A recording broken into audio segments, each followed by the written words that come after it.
The air was thick with smoke. Trees burned quietly in the distance, and the sky glowed orange as sparks rained down from a shattered escape pod. Eli groaned and pulled himself from the wreckage. His uniform was torn. One leg was bleeding. And his helmet was cracked. But he was alive, just barely. He looked around and saw nothing but jungle. Green, steaming, wild jungle. His comlink was dead. No signal, no noise. Just the sharp buzzing of alien insects and the soft rustle of wind through broken trees.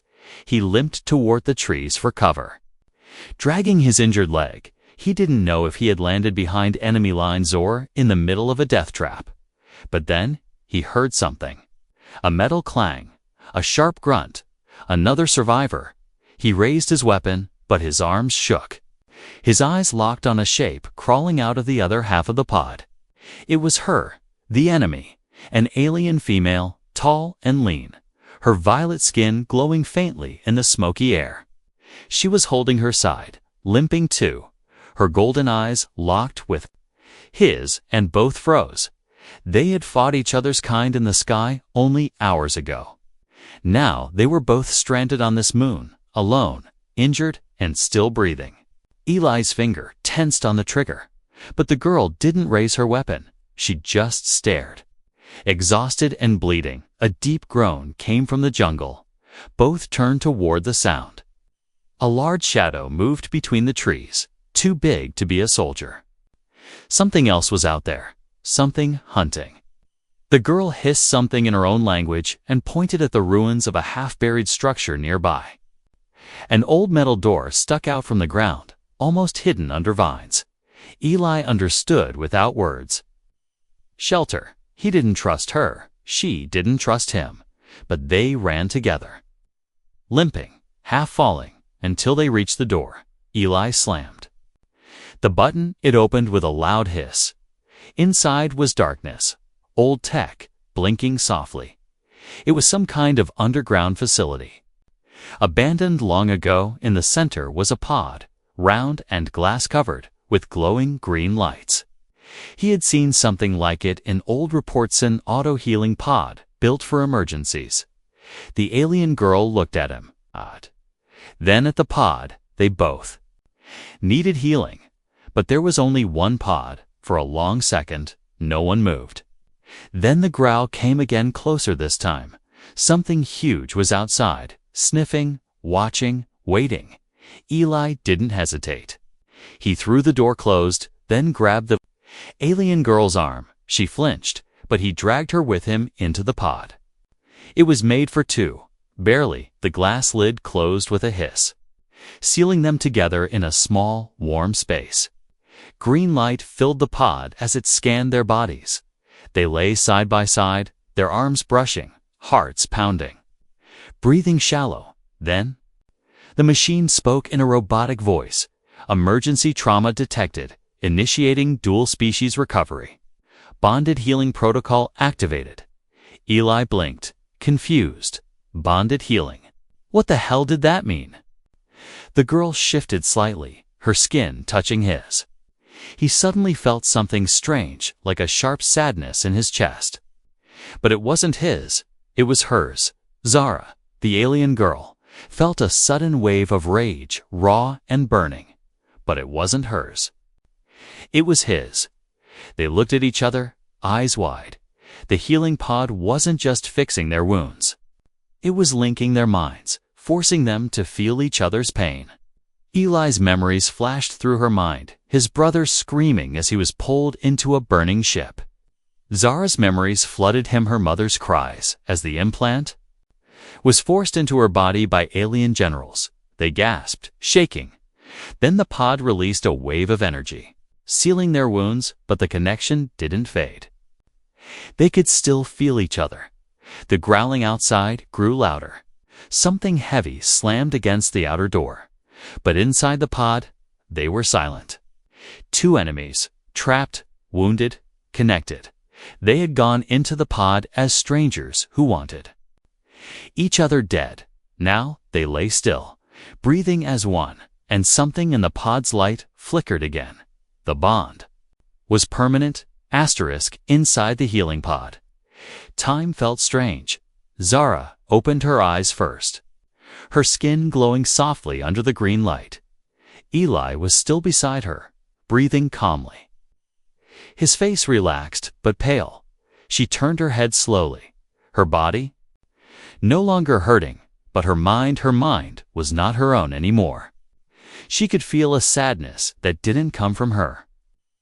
A cold emptiness sitting in her chest. The pod hummed quietly, monitoring their vitals. It had sealed their wounds, repaired broken bones, and restarted slow heartbeats. But it had also done something else, something deeper.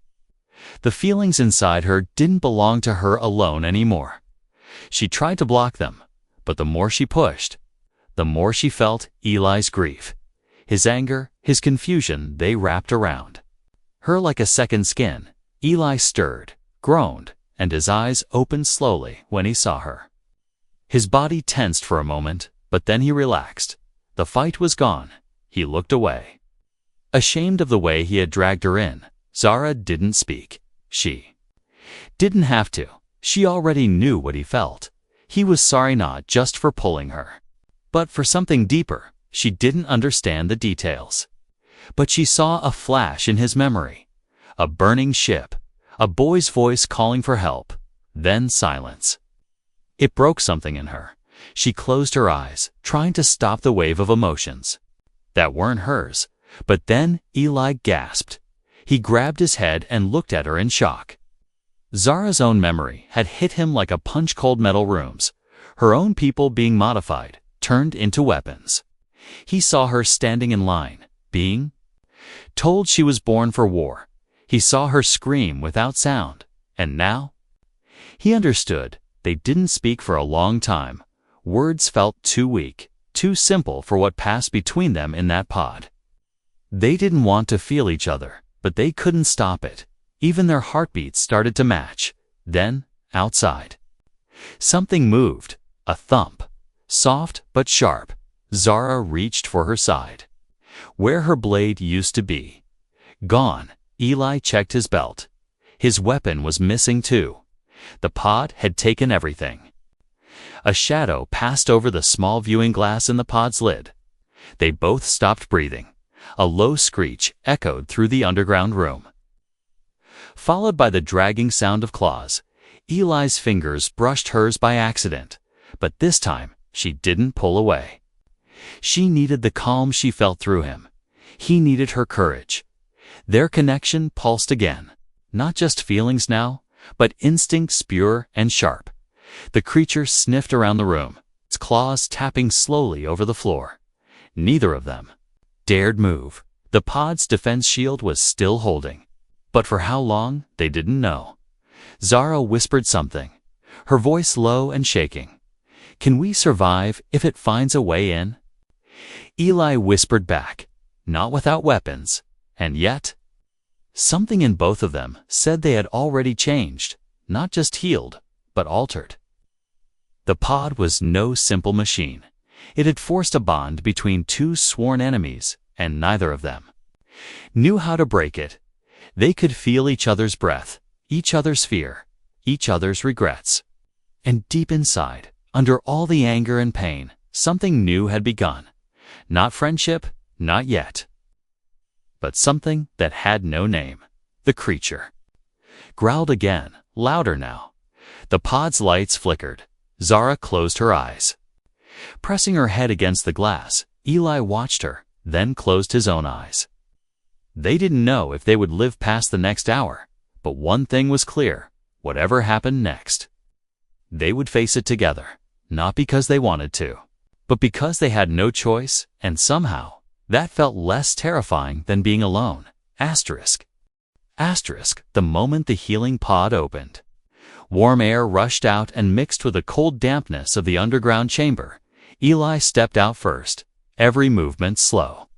Unsure, Zara followed, her eyes scanning the shadows with sharp alertness. The lights above blinked weakly, revealing broken consoles, shattered walls, and a thick trail of claw marks across the floor. They were no longer inside the pod, but the bond was still there. Not just in the mind, but in every breath. They moved almost in sync now, without needing to speak, when Eli limped to one side to inspect a shelf of old supplies. Zara moved to the opposite wall, ready to cover him. It was strange, comforting, dangerous. Then they heard it again, not far, a dragging sound mixed with wet snarling.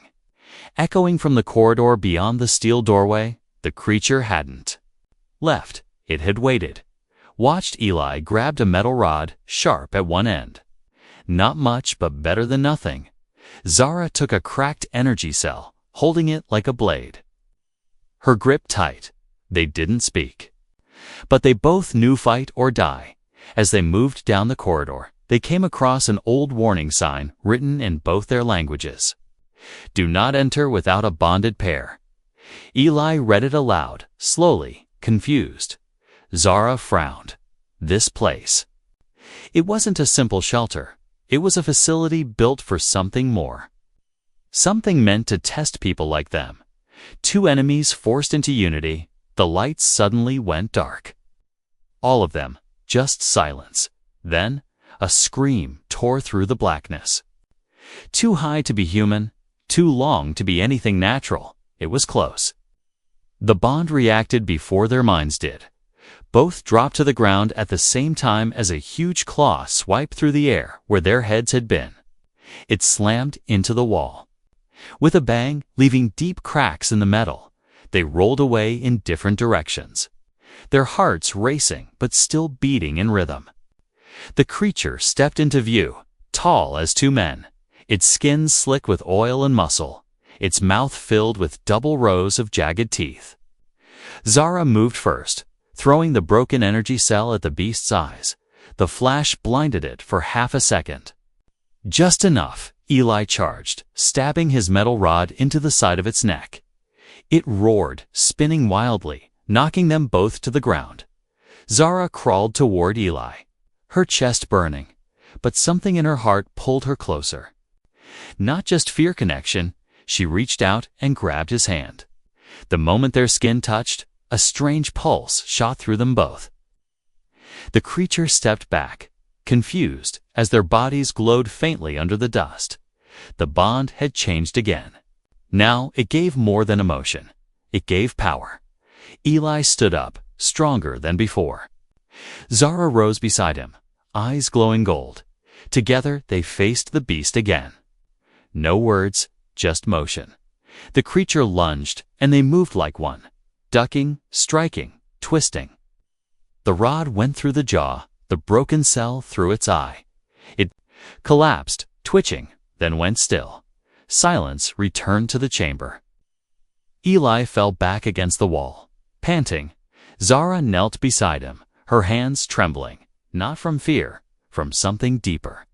They had killed together, survived together, and now they were truly bonded. The glow between them dimmed but didn't fade. Something had been awakened in both of them. Something neither war nor species could explain. Zara looked at Eli for the first time. She didn't see a human. She saw someone who understood her pain. Eli met her eyes, and he didn't see an alien. He saw someone who had chosen to fight by his side. Outside, more creatures might come above. Their armies still hunted each other, but down here, in this forgotten place, something impossible had happened. Two enemies had become something else. The question now was, what would they do with it? The power flickered back on slowly, one light at a time. The air was still heavy with the smell of blood and burned circuits. Eli stood beside Zara, silent, staring at the dead beast on the floor. It wasn't just a victory, it was something else, something deeper. They had moved together like they had trained for years. But they hadn't. He glanced at her, and she was already looking at him, not with hatred, not even with suspicion, just confusion. The same confusion burning inside his chest. This wasn't supposed to happen. He was a soldier trained to fight her kind. She was raised to kill humans on sight, yet here they were, breathing the same air, covered in the same blood. They moved carefully into the next chamber, weapons still in hand. The room was large, circular, and lined with faded screens. In the center stood a tall glass tube filled with dusty light. Beside it, a control panel blinked weakly. Eli touched it, and a long-forgotten recording began. A human voice crackled through the speaker. "If you're watching this, the pod has worked. We built this place during the First War, not for weapons, but for understanding. Our plan was to take one soldier from each side, force them to bond through pain, memory, and survival. Only those who truly feel each other will survive the test." The recording ended. Zara stepped back, breathing hard. "This was never an accident," she said softly. "We were meant to crash here." Eli nodded slowly. "All this time, someone wanted peace, but then he frowned. If this was all planned, then who sent us here?" Footsteps echoed in the corridor, sharp, organized, not like the beast from before. Zara pressed herself against the wall. Eli pulled her close, shielding her as two armed drones rolled into the room. They scanned both of them, then paused. Their eyes turned blue, and a soft voice spoke through one of them. "Subject bond confirmed. Mission successful. Extracting data." Zara whispered, "We're experiments." Eli didn't answer. He was watching the drones closely. They weren't military grade. They were scientific, no weapons, no threats.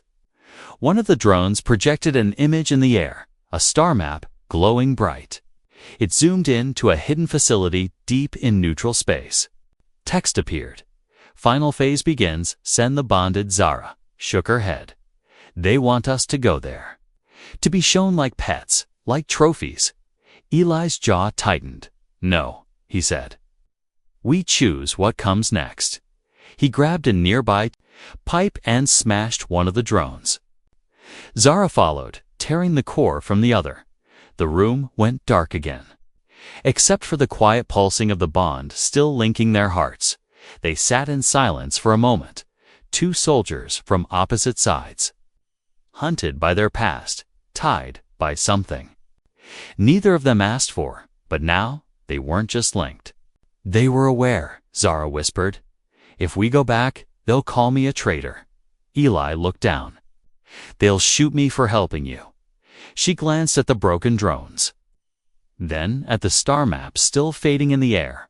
"Then maybe we don't go back." He looked at her, really looked at her, and for the first time he felt like he wasn't trapped. He was free. Free to choose, free to escape, free to believe in something other than war. They picked up their weapons, what little they had, and walked deeper into the ruins. Not because they trusted each other completely, but because they had no one else. Behind them, the pod sealed itself shut again, waiting for the next pair of enemies to fall from the sky.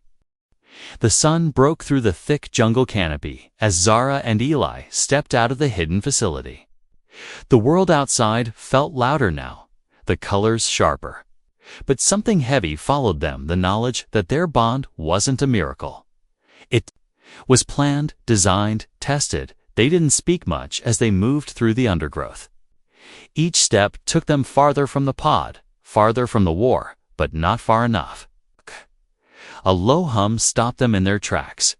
Eli crouched, raising his hand above them. A sleek drone passed slowly, scanning the forest floor. Zara held her breath. The drone paused, hovered, then flew away. But the message was clear. Someone knew they were alive. They moved faster now, following a dried stream down the hillside. By nightfall, they reached the edge of a burned-out village. Ashes, broken metal, bones. Zara stepped over a collapsed wall and froze. Symbols from her own people were burned into the stones. This was once a forward outpost, now just a memory. She touched the wall with quiet fingers. Eli stood behind her, silent, letting her grieve. She didn't cry, but he felt it deep in his chest. It's the ache she carried. He looked away, trying to hide his own thoughts. But she felt those too. That night, they found shelter under a half-crushed dome. The stars blinked above like silent watchers. Zara sat with her knees pulled to her chest, her back against the wall. Eli sat nearby, cleaning a dented weapon they had found in the wreckage. He didn't ask questions, but the silence between them grew heavier. "I used to think your people were monsters," Zara said finally, her voice low. Eli didn't look up. "I used to think yours were machines." She turned her head, eyes glowing faintly in the dark. "But you care?" He looked at her then. "So do you." They didn't say it out loud. But something had shifted again. The bond was no longer just pain and memory. It was choice. Suddenly, their silence was broken by the sound of boots. Multiple pairs, crunching. Through dry leaves, voices followed sharp, clipped. Military Zara and Eli locked eyes, then moved without speaking. They slipped into the shadows, crawling behind broken steel from behind a cracked wall. They saw them soldiers, but not just one side, both sides, humans in green, aliens in dark blue. Moving together, rifles raised, scanning the area. Zara's heart sank. "This isn't a search party," she whispered. Eli's grip tightened. "It's a cleanup squad." The soldiers had joined forces for one reason: destroy the evidence. And that meant destroying them. Suddenly, a flashlight beam passed over their hiding spot. Eli grabbed Zara's arm and pulled her behind a large column. Too late, a soldier shouted, "There!" They ran through the ruins, through the dark, feet pounding. Weapons clutched in shaking hands. Blaster fire lit up the trees. Explosions shook the ground behind them. They jumped over roots, dodged falling branches, slid down muddy slopes. The bond between them throbbed with every breath. Fear? Yes, but not panic. Together. They moved like one body, one thought. Ahead, a clearing opened, revealing an old human dropship half buried in vines. Eli's eyes lit up. "If it still works, we fly." Zara finished. They reached it under fire, dove into the cockpit, slamming the hatch shut. Eli worked the controls while Zara fought off two soldiers trying to breach the back. Sparks flew, systems screamed. But the engines roared to life as the dropship rose into the sky. Eli shouted, "Hold on!" They shot into the clouds, leaving behind smoke, fire, and the faces of those who once called them enemies. Zara collapsed into the co-pilot's chair. Breathing hard, Eli turned toward her. "We're not going back," he said. She nodded slowly. "No, we're not." They didn't know where they were going, but wherever it was, they would face it together. The dropship drifted through empty space. Silent, except for the faint hum of old engines. Stars moved slowly across the glass. Like distant watchers that had seen too many wars, Eli sat in the pilot's chair, eyes locked on the navigation screen, but he wasn't really looking at it. His hands were still shaking from the escape. His chest ached not from injury, but from something he couldn't name. Zara sat across from him, a deep scratch along her cheek and dried blood on her shoulder. She didn't seem to care. Her eyes were fixed on the bond monitor between them. It was still pulsing slow, steady, glowing faintly blue, alive, connected. Neither of them had spoken since the escape. Too many thoughts. Too many feelings flowing silently through the bond. But the silence was heavy now. Not just quiet, painful. Eli finally spoke, his voice rough. "We can't run forever." Zara didn't look up. "I know." He tapped a blinking console, pulling up a hidden system beacon. It was a rebel outpost, small, neutral, forgotten by the larger factions. "We could hide there for a while," he said. Zara nodded slowly. "Or die there if they think we're spies." He gave a small, tired smile. Better than dying in orbit. The ship landed on a cold metallic platform under a sky filled with distant lightning. The rebel camp wasn't much, just steel walls, tired faces, and guns always ready. But when they saw Eli and Zara step out together, everything went still, not because of weapons, but because of the bond. Their hands weren't even touching, but people could feel it. A human and an alien bonded, standing side by side. Some looked away, others stared. One older woman stepped forward. Gray hair tied back, a long scar over one eye. "You bonded through the pod?" she asked, voice low. Eli nodded. Zara added, "We didn't choose it, but we didn't break it either." The woman studied them for a long time, then stepped aside. "Come in, you'll need shelter inside the outpost." They were given a small room, bare walls, one bed, one light, and silence. Zara stood by the window, watching the storm clouds roll across the sky. Eli sat on the edge of the bed, staring at the floor. The bond monitor beeped again, louder this time. Something was wrong. Zara turned sharply, her breath catching. Eli winced. Clutching his chest, pain burned through both of them. Sharp and sudden, the bond was destabilizing. It had grown too strong too fast. Zara dropped to her knees beside him, gripping his shoulders. "It's breaking us," she said, voice trembling. "It wasn't meant to last this long," Eli gasped. Her hands tightened. "Then we end it right now." She pulled open a small medical cabinet and grabbed a bonding suppressor. It was a needle, glowing with green fluid. One shot, and the connection would be gone forever. She looked at him, hand shaking. "If I take this, I'll forget your memories. If you take it, you'll forget mine." He stared at the needle, breathing hard. They could be free. Free from each other's pain. But then he whispered, "Do you want to forget me?" Zara blinked, her grip loosening. "No," she said softly. "Do you?" Eli shook his head. "No." The needle dropped from her hand, clattering to the floor. She pulled him into a tight embrace, and the bond pulsed violently, then softened. The pain faded, replaced by something else, something warm, steady. Their connection had changed again. It wasn't forced anymore. It was chosen. Zara leaned, her forehead against his. This bond was made to break enemies. But maybe, Eli whispered, it made something stronger instead. Outside, the storm raged. But inside that small room, two souls rested for the first time, not as soldiers, not as survivors, but as something new, something rare, and something powerful. The galaxy didn't wait for them to rest. Within 2 days of their arrival at the rebel outpost, someone betrayed them. Eli had just stepped out to repair the ship's comms, and Zara was still inside when the alarms blared.